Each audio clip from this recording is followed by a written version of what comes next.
வணக்கம். ஒரு காலத்தில் இந்த மித்திரன் பத்திரிகையில் வாரதான் பேசுபொருளாக இருக்கும்.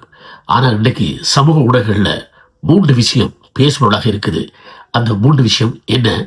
அதில் 3ஆவது விஷயத்துக்கு மனதார வாழ்த்துக்கள். இன்று உலகம் முழுவதும் ஊடகங்களிலும் சமூக ஊடகங்களிலும் மக்கள் கவனிக்கும், கவலைப்படுகின்ற, சில சமயம் கோபப்படுகின்ற 3 முக்கிய விடயங்கள் பேசுபொருளாக உள்ளன. ஈரான், இஸ்ரேல், அமெரிக்கா இடையேயான பதட்டம் உலகத்தை அச்சத்தில் ஆழ்த்தியுள்ளது. இது அமைதியாக முடிவடையுமா அல்லது மேலும் தீவிரமாகுமா? இதில் ரஷ்யா, சீனா போன்ற நாடுகள் இணைந்தால் அதுவும் போதாதென்று வடகொரியா சேருமானால், அப்படியானால் உலகம் எதிர்கொள்ள வேண்டியது 3ஆம் உலகப் போர் என்ற அச்சமே. இன்று சமூக ஊடகங்களில் உண்மையும் கற்பனையும் கலந்த கதைகள் பரவி வருகின்றன. குந்தவை இனிமேல் வீட்டுக்குள்ளே குந்துவாரா? தளபதி முதல்வராக வர தடையா? தளபதி மறைவுதான் காரணமா என்று பல கேள்விகள் பேசப்படுகின்றன. அதே நேரத்தில் விஜய், சங்கீதா மீண்டும் ஒன்றாக சேர்வார்களா? விவாகரத்து நிறுத்தப்படுமா என்ற செய்திகளும் பரவி வருகின்றன.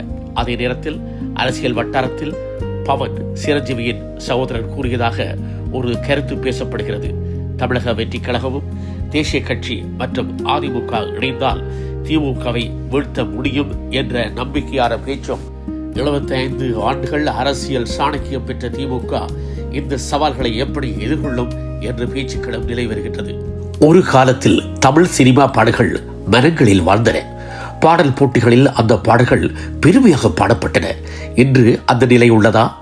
ஆழமான பாடல் வரிகள், சிறந்த கவிஞர்கள், நினைவில் நிற்கும் இசை, இவை அனைத்தும் என்று குன்றிவிட்டது. பலரும் கூறுகின்றனர் இந்த கூற்றைத்தான். கோடிக்கணக்கில் சம்பளம் வாங்கும் நடிகர்கள் இருந்தாலும் நல்ல கதை மற்றும் தரமான இசை, நல்ல வரிகள் இப்போது அரிதாகி வருகிறது. புதிய நம்பிக்கை இந்த நிலையை மாற்றும் முயற்சியாக ஈழத்து கலைக்களரி ஓசி ரமணா அவர்களின் தயாரிப்பில் அந்தோனி திரைப்படம் உருவாகியுள்ளது. இந்த திரைப்படம் தமிழ், மலையாளம், சிங்களம் ஆகிய மொழிகளில் உருவாக்கப்பட்டுள்ளது. மேலும் இது ஒரு இலங்கை இந்திய கூட்டு தயாரிப்பு. இதனால் இலங்கை, தமிழகம், கேரளம் மற்றும் சிங்களம் பேசும் பகுதிகளில் இந்த படம் பற்றி அதிகமாக பேசப்படுகிறது.